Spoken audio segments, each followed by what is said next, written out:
values to valued culture. Here is your host, Will Scott, interviewing another CEO about leading culture in their company.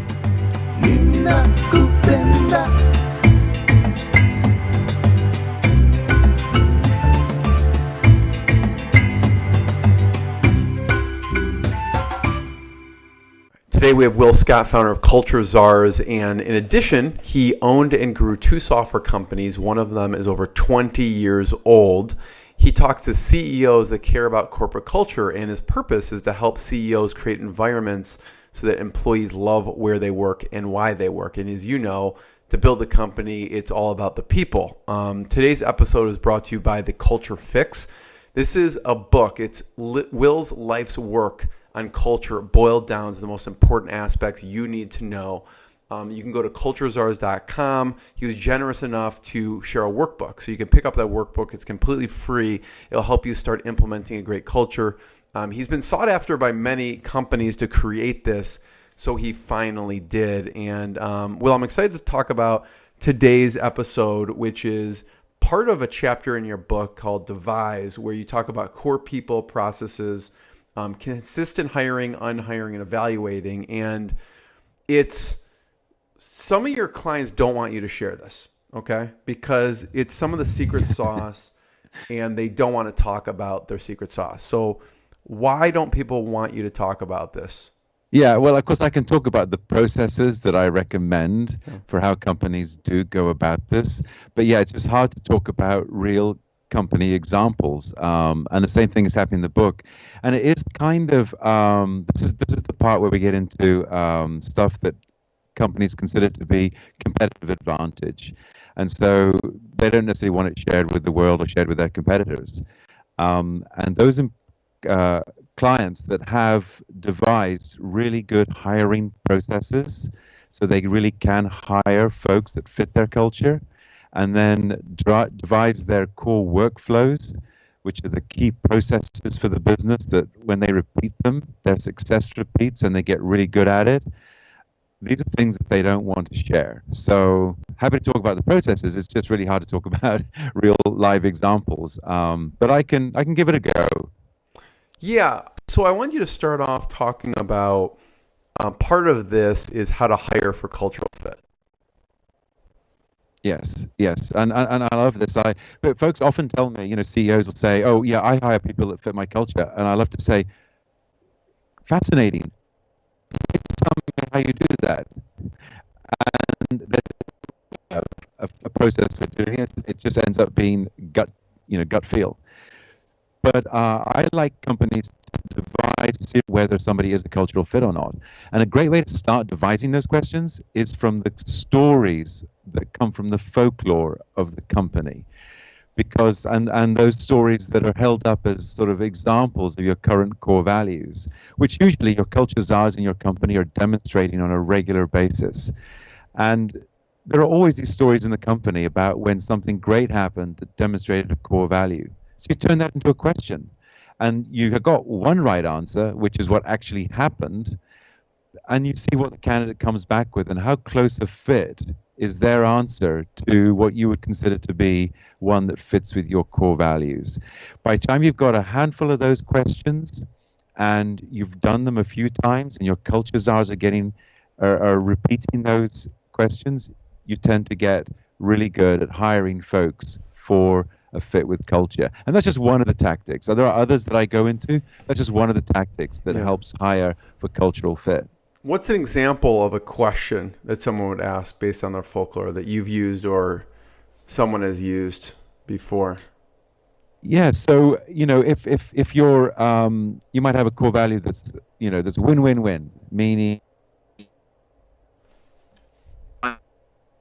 wins, the employee wins or the team wins, and so devise a question around that, how would you set up a three-way winning situation.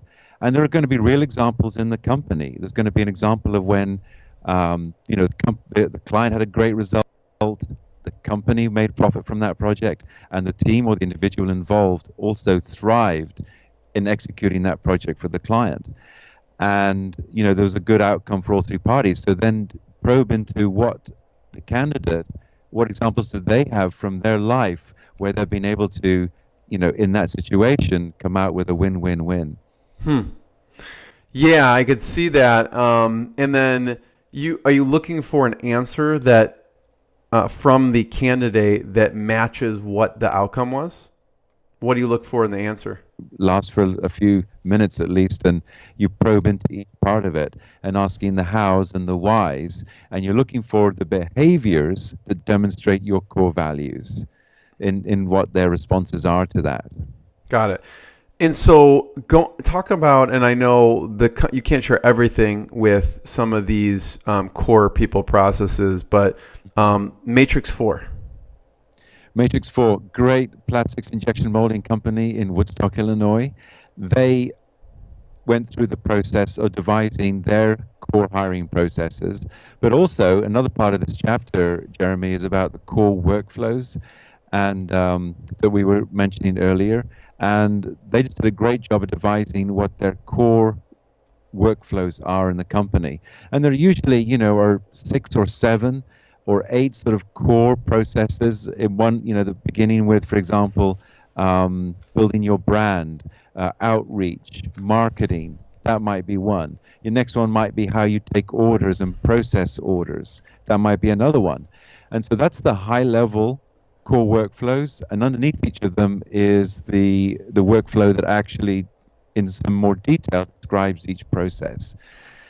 And they're a manufacturing company, so they were able to line those all out.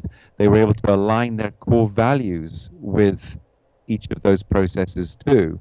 And that just ended up being a really good kind of internal document that means that they make things the same way every time, and that means they can be really efficient at it, get great quality, and ship things on time. So for a company who maybe is thinking, well, I don't even have core workflow, or I really need to improve on my core workflow. What's your advice?